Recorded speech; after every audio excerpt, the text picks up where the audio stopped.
kisah Nabiullah Syuaib alaihi salatu wassalam. Allah subhanahu wa ta'ala mengutus Nabiullah Syuaib alaihi salatu wassalam kepada orang-orang yang berada di negeri Madian. Apa yang dilakukan oleh kaumnya Nabi Syuaib?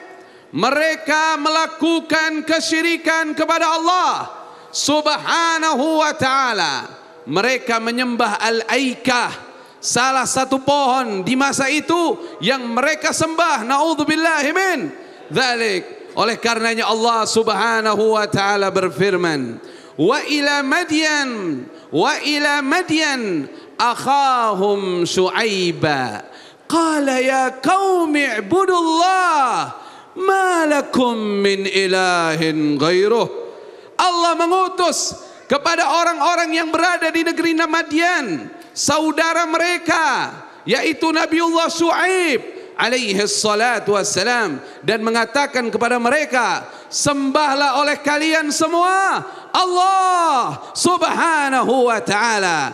Tidak ada bagi kalian Tuhan selain Allah subhanahu wa ta'ala. Dan mereka selain melakukan kesyirikan, ada amal-amal buruk yang mereka lakukan.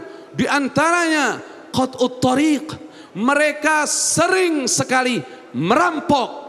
Mereka sering sekali menakut-nakuti orang-orang yang jalan di daerah mereka. Mereka minta daripada hasil-hasil yang dibawa oleh orang-orang yang lewat di daerah mereka.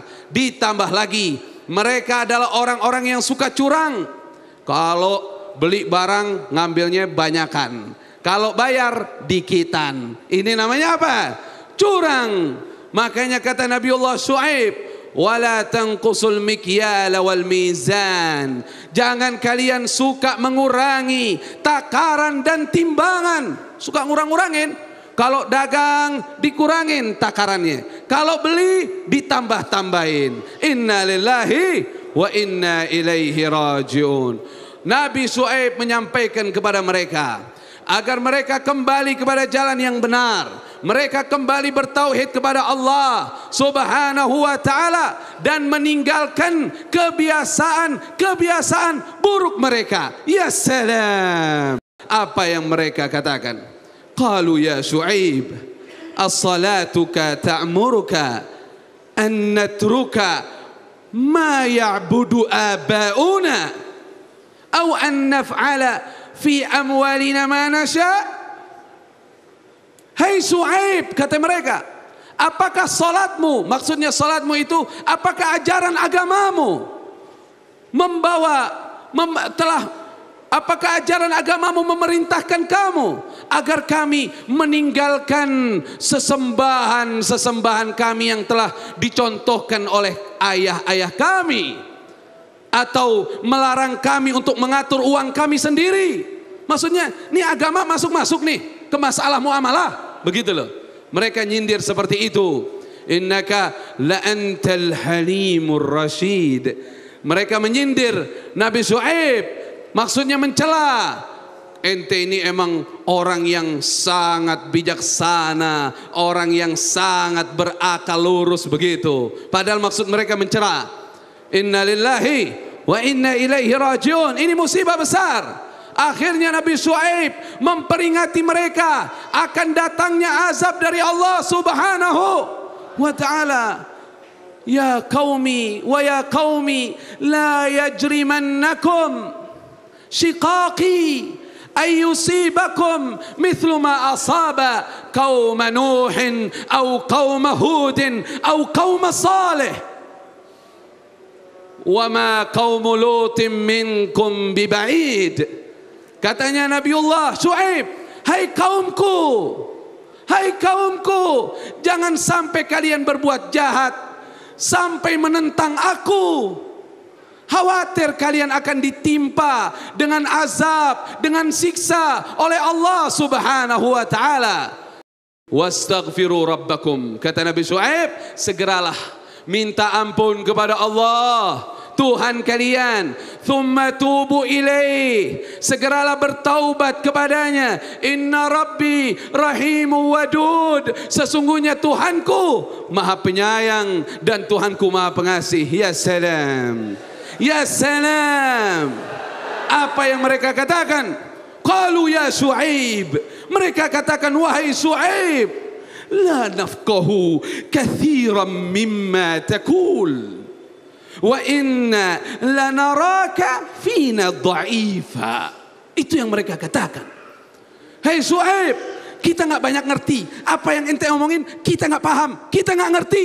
Mereka dusta, padahal mereka paham, karena Nabi Shu'aib adalah seorang khatib, seorang yang ahli dalam berpidato.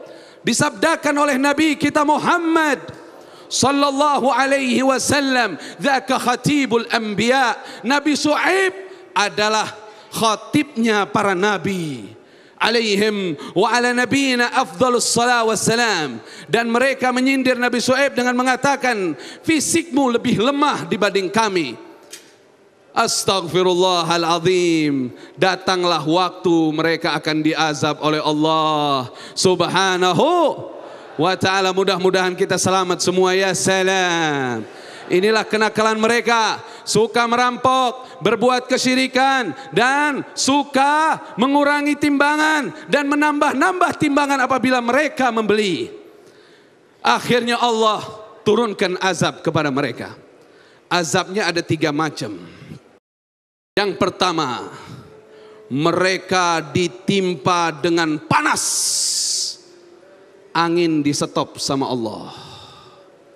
Air nggak lagi manfaat. Air cek orang Sunda mah cai ya. Tidak lagi manfaat. Panas, angin tidak ada. Kemudian apa? Mereka tidak mampu di luar. Mereka masuk ke dalam rumah-rumah mereka. Di dalam rumah juga berat, tapi di luar lebih panas. Lalu Allah datangkan awan. Awannya awan hitam. Seperti ada naungan awan, sejuk sekali di sana. Tanpa ada yang perintah, mereka semua keluar dari rumah mereka. Dan mereka mendatangi awan itu dan mereka bernaung di bawah awan hitam itu. Makanya difirmankan oleh Allah, fakadzabuhu faakhadhahum adzabu yaumidz dhillah. Maka pada saat itu mereka mendustakan Nabi Shu'aib alaihi salatu wassalam. Allah mengazab mereka dengan azab di hari yang ada naungan awannya. Ternyata apa? Begitu mereka kumpul di bawah awan, turun hujan api. Turun hujan api. Fa'asqit alaina kisafan minas sama in kunta minas sadiqin. Yang mana sebelum azab ini datang, mereka pernah katakan kepada Nabi Shu'aib, kalau memang betul kamu utusan Allah, turunkan kepada kami apa yang menjatuhkan kami. Mereka minta. Akhirnya apa? Begitu di bawah awan hitam, lagi pada kumpul pengen adem, malah yang turun apa? Hujan api, api. Ya salam. Akhirnya apa? Mereka balik ke rumah. Sebagian masih bisa selamat, kabur, masuk ke dalam rumah mereka. Dan datang lagi, 2 macam azab kemudian. Yang pertama, yaitu apa? Wa akhadhatil ladzina zalamus sayhah. Datang suara yang keras, yang menurut tafsir adalah suara malaikat Jibril alaihi salam. Suara keras dari langit. Fa asbahu fi diyarihim jathimin. Mereka bergelimpangan di rumah-rumah mereka. Suara keras. Kalau suara itu manusia, kena suara yang di luar kemampuannya bisa hancur. Ditambah lagi apa? Fa akhadhathumur rajfah. Dan juga didatangkan azab yang lain, yaitu apa? Gempa yang sangat dahsyat. Ini kaum Nabi Shu'aib. Karena apa? Karena melakukan kecurangan dalam berdagang, kecurangan dalam berusaha, sering menzalimi orang. Semoga Allah ampuni dosa-dosa kita, amin ya rabbal alamin.